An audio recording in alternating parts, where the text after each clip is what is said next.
They say time heals all wounds, but nobody warns you what happens when the past walks into the same cafe as you, wearing the same perfume, holding the same secrets you thought you buried. Before we dive in, hit that subscribe button so you never miss another life-changing story, because this one will grab your chest and not let go. 4 years after the divorce that left him questioning everything he thought he knew about love, trust, and the future he once imagined, 37-year-old single dad Ethan Hale pushed open the glass door of Dovetail Café, a small brick front shop with warm lights glowing like an invitation on a gray morning, unaware that fate had chosen this exact moment to twist his world again. Ethan wasn't the type to dwell on the past, not anymore, not after years of quiet rebuilding, late-night bottle washing, school runs, learning to braid his daughter Lily's hair, discovering the strength in routine, and the peace in acceptance, but today something felt heavier than usual, the kind of emotional weight that whispers before a storm. He stepped inside, rubbing cold from his hands, planning only to grab a coffee and a muffin before heading to Lily's parent-teacher meeting, already rehearsing what he'd say about her shy nature and the drawings she hid in her backpack, when suddenly his steps froze mid-stride because there, sitting near the back window with a steaming mug and a stack of papers, was a face he'd spent years trying not to remember, his ex-wife, Amelia. The sight of her hit him like a memory he wasn't ready for. Her dark hair now cut shorter, soft curls brushing her cheeks, her posture straighter yet lonelier somehow, like someone who had learned to hold herself together too tightly. Ethan's heart kicked hard against his ribs. He hadn't seen her in almost 4 years, not since the final court hearing where both of them avoided each other's eyes, not since she moved across the state for a job and what she called a necessary restart. It had ended badly, painfully, filled with words thrown in the heat of heartbreak and secrets neither of them ever fully unpacked. He should have walked away, should have taken his coffee and left. That was the sensible thing. But before he could choose, Amelia glanced up, and the shock that flickered across her face told him she never expected this encounter either. For a long moment, they just stared, the background cafe noises fading into silence. Then, slowly, almost hesitantly, Amelia lifted her hand in a small wave, the same gesture she used the day they first met in college at a crowded dorm party. Ethan cursed under his breath as memories rushed back with every painful detail. Late-night study sessions, whispered promises, the wedding under an oak tree, the miscarriage that broke them, the arguments about grief and blame, the day she left because she said staying was hurting them both. He swallowed hard. Maybe he should ignore her. Maybe he should pretend she wasn't there. But then he remembered that Lily had asked about her months ago, timidly, innocently, and he'd been unable to give her any answer beyond, life is complicated. Taking a deep breath, he walked toward Amelia, not knowing that sitting down at that table would unravel secrets buried for years and reveal a truth that would change his entire life. Ethan sat across from Amelia, feeling the air thicken with all the words they never said, and for a moment neither of them spoke, both unsure whether the past deserved to be revived or left untouched, but then Amelia exhaled shakily and whispered, "You look good," and Ethan managed a nod, forcing a polite smile though every nerve in his body felt like it was buzzing. She looked good too, heartbreakingly so, except there was something haunted behind her eyes, something fragile he didn't remember seeing before, and when he asked how she'd been, she said, "Fine," too quickly, too tightly, as if rehearsed.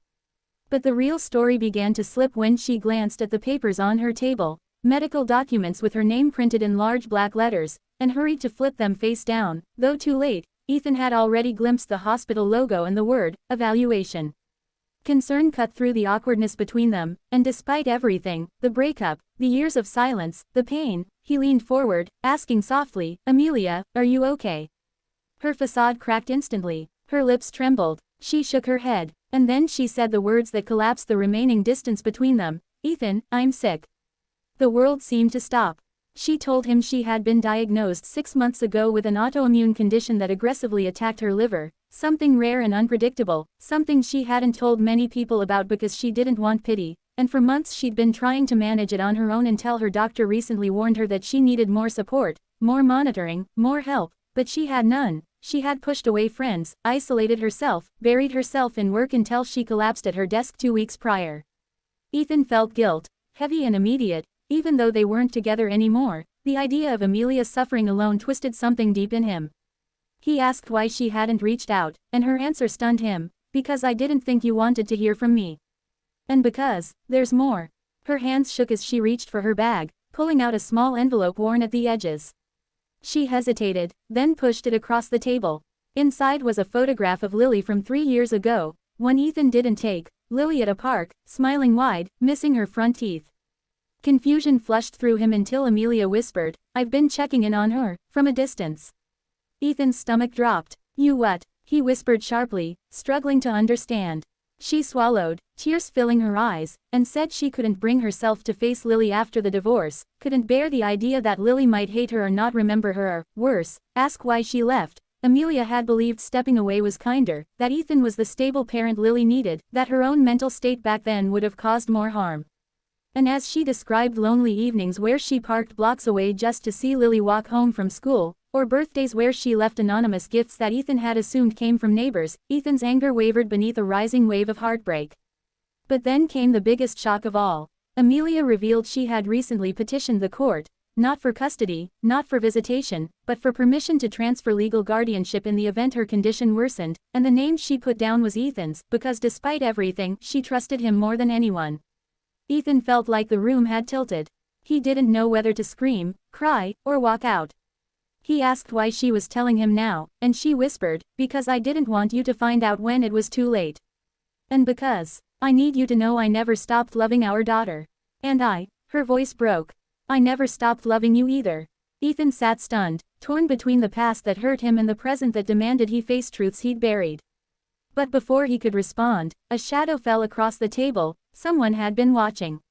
And everything was about to get far more complicated. The man who approached the table introduced himself as Dr. Rowan Pierce, Amelia's specialist, and the moment she saw him, her shoulders stiffened with a mixture of dread and resignation, as if his presence meant a countdown had started. Dr. Pierce apologized for intruding but said he had been trying to reach Amelia all morning and, recognizing her through the cafe window, felt obligated to speak to her immediately, which only intensified Ethan's suspicion and protective instinct. The doctor explained that her latest scans had returned concerning results, indicating her condition was progressing faster than anticipated, and she needed to begin more aggressive treatment within days. The treatments came with risks, severe side effects, fatigue, periods of observation, and Amelia, already overwhelmed, had begged him earlier to delay telling Ethan because she didn't want to drag him back into her life out of obligation. Ethan felt his jaw clench. Obligation wasn't why he was here, and he hated that she thought that way. But then Pierce said something that turned the entire situation inside out. "Amelia didn't tell you about the trial results yet, did she?" Ethan looked sharply at her, and she tensed, shaking her head slowly, silently pleading for the doctor not to continue. But it was too late. The doctor revealed that earlier genetic testing, standard protocol for her condition, had uncovered something unexpected, something that had caused Amelia days of internal turmoil. The markers they found indicated that the illness was partly hereditary, and that Ethan carried the dormant version of the same gene. Ethan felt his heart drop. "What does that mean?" he demanded, and the doctor explained that while Ethan himself showed no signs of the condition and might never develop symptoms, Lily had a 50% chance of inheriting the same genetic vulnerability. The world went silent. Amelia burst into tears, confessing that this was why she'd been watching Lily from afar. To make sure she looked healthy, to ensure she wasn't showing early signs, to carry the guilt silently so Ethan never had to worry. Ethan felt a painful mixture of fear, confusion, and betrayal, not because Amelia kept it from him, but because she had carried the burden alone while he believed she'd walked away coldly. But there was more, another twist, because Pierce revealed that the condition could be managed early with monitoring and occasional treatment, meaning Lily wasn't in imminent danger. However, Amelia's case was aggressive because of years of untreated stress, meaning her own prognosis depended heavily on the next few months. Ethan turned to Amelia, seeing not his ex-wife but the woman he once promised forever to, broken by guilt and burdened by love she didn't know how to express. Without thinking, he reached for her hand, and she sobbed harder, whispering, "I didn't want you to hate me. I didn't want Lily to think I abandoned her." Ethan shook his head slowly and whispered, "You were hurting. We both were." And in that moment, something shifted, not a reconciliation, not a fairy tale reunion, but a quiet, powerful understanding. He told her she didn't have to face treatment alone, not anymore, and that Lily deserved the truth, but delivered gently, together. Amelia hesitated, asking if he was sure, and Ethan said yes, not because they were still in love, not because he owed her, but because family, even fractured, deserved compassion. That afternoon, they walked out of the cafe together, still unsure of the future, but no longer strangers divided by silence. For the first time in 4 years, Amelia saw her daughter up close without hiding, Lily running into Ethan's arms with laughter that softened every unresolved pain between them. Amelia cried quietly, overwhelmed and grateful, and Lily, confused but curious, asked Ethan who the woman beside him was. He looked at Amelia, her trembling smile, her hopeful fear, and said, "Someone very important."